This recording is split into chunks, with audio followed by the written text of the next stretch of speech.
2015 నుండి ఐపాక్ ఎన్నికల వ్యూహరచన వ్యవస్థ వైసీపీకి పనిచేస్తోంది. దాదాపుగా 8 ఏళ్ల పాటు ఈ వ్యవస్థ వైసీపీని అంటిపెట్టుకుని పనిచేస్తూ ఉంది. 2019లో ఒక అద్భుత విజయం, 2024లో ఒక ఘోర పరాజయం వైసీపీకి ఐపాక్ వల్ల లభించాయి. అద్భుత విజయం లభించినప్పుడు ఐపాక్ వెంట ప్రముఖ ఎన్నికల వ్యూహకర్త ప్రశాంత్ కిషోర్ ఉన్నారు. అందువల్లనే 2019 ఎన్నికల్లో వైసీపీకి 151 సీట్లు దక్కాయి. కానీ 2019 తర్వాత పీకే తప్పుకున్నారు. ఐపాక్ బాధ్యతలను రిషి రాజ్ సింగ్ తీసుకున్నారు. ఆయన నాయకత్వంలోనే 5 ఏళ్ల పాటు వైసీపీకి ఐపాక్ పనిచేసింది. అయితే ఫలితం ఎంత దారుణంగా వచ్చిందో అందరూ చూశారు. గ్రౌండ్ లెవెల్ రియాలిటీస్ని పట్టుకోవడంలో ఐపాక్ విఫలమైంది అని ఫలితాలు రుజువు చేశాయి.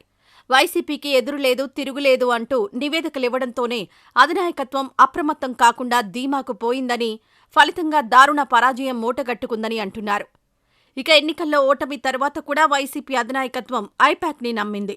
2029 ఎన్నికల కోసం స్ట్రాటజీస్ రూపొందించాలని కూడా కోరింది. దాంతో ఒప్పందాలను మరోసారి పొడిగించారని అంటున్నారు. అయితే ఐపాక్ వల్ల మేలు లేదని, ఇబ్బందులే అని పార్టీ వర్గాల భావనగా ఉంది. కానీ హైకమాండ్ పూర్తి విశ్వాసం ఉంచి ఐపాక్ సేవలను కంటిన్యూ చేసింది. ఇదిలా ఉంటే గ్రౌండ్ లెవెల్లో టీడీపీ నాయకత్వంలోని కూటమి ప్రభుత్వం మీద ప్రజల ఆలోచనలు ఎలా ఉన్నాయి, దానికనుగుణంగా వైసీపీ ఏ విధంగా కార్యక్రమాలు రూపొందించుకోవాలి అన్నది అప్పజెప్పిన బాధ్యతగా చెబుతున్నారు. కానీ ఐపాక్ టీం ఈ విషయంలో ఫెయిల్ అయింది అని ప్రచారం సాగుతోంది. కేవలం 9 నెలల కాలంలోనే కూటమి ప్రభుత్వం మీద ప్రజలలో వ్యతిరేకత వచ్చిందని ఐపాక్ టీం నివేదికలిచ్చిందని అంటున్నారు. అయితే అవన్నీ నిజాలు కావని తాజా రాజకీయాలు నిరూపించాయి. పైగా కొత్త ప్రభుత్వం మీద అంత తొందరగా ప్రజా వ్యతిరేకత రాదని అర్థమైందని అంటున్నారు. ఈ నేపథ్యంలోనే గ్రౌండ్ లెవెల్ రిపోర్ట్లకు, ఐపాక్ ఇస్తున్న నివేదికలకు మధ్య తేడా వస్తోందని అధినాయకత్వం గ్రహించింది అని అంటున్నారు. దాంతో ఐపాక్కి ప్యాకప్ చెప్పిందని పార్టీ వర్గాలు చెబుతున్నాయి. గ్రౌండ్ లెవెల్లో పరిస్థితులు తెలుసుకోకుండా జగన్ జనంలోకి వెళ్తే మైలేజ్ ఏమీ రాదు అని అంటున్నారు. ఇప్పటికిప్పుడు ఎన్నికలు లేకున్నా ప్రభుత్వం చేసే తప్పులను పార్టీ వర్గాల ద్వారా ఎప్పటికప్పుడు ఎండగడుతూ నెమ్మదిగా జనంలో ఒక చర్చ పెట్టాలని, ఆ తర్వాత కూటమి పట్ల జనాలకు వ్యతిరేకత వస్తే అప్పుడు అధినాయకత్వం జనంలోకి వెళ్లినా ఉపయోగం ఉంటుందని అంటున్నారు.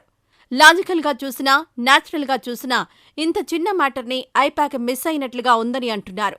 దాంతోనే రియలైజ్ అయిన హైకమాండ్ ఐపాక్కి టాటా చెప్పేసింది అని అంటున్నారు. ఈ పరిణామం పట్ల వైసీపీ వర్గాలలో హర్షమైతే వ్యక్తమవుతోంది. ఐపాక్ వల్లనే వైసీపీ గత ఏడాది జరిగిన ఎన్నికల్లో ఓటమి పాలైంది అని, జగన్తో ఒప్పందంలో ఉంటూ కూటమి చంద్రబాబుతో ప్రశాంత్ కిషోర్ చేతులు కలిపాడని, ప్రభుత్వంలోని కీలక విషయాలు ఐపాక్ ద్వారా ప్రతిపక్షాలకు చేరవేశారని, అందుకే వైసీపీ ఘోర ఓటమిని చవిచూసిందని జగన్ నమ్ముతున్నారట. అందుకే ఇక నుండి సొంతంగా నిర్ణయాలు తీసుకుంటూ ముందుకెళ్లాలని నిర్ణయించుకున్నారట.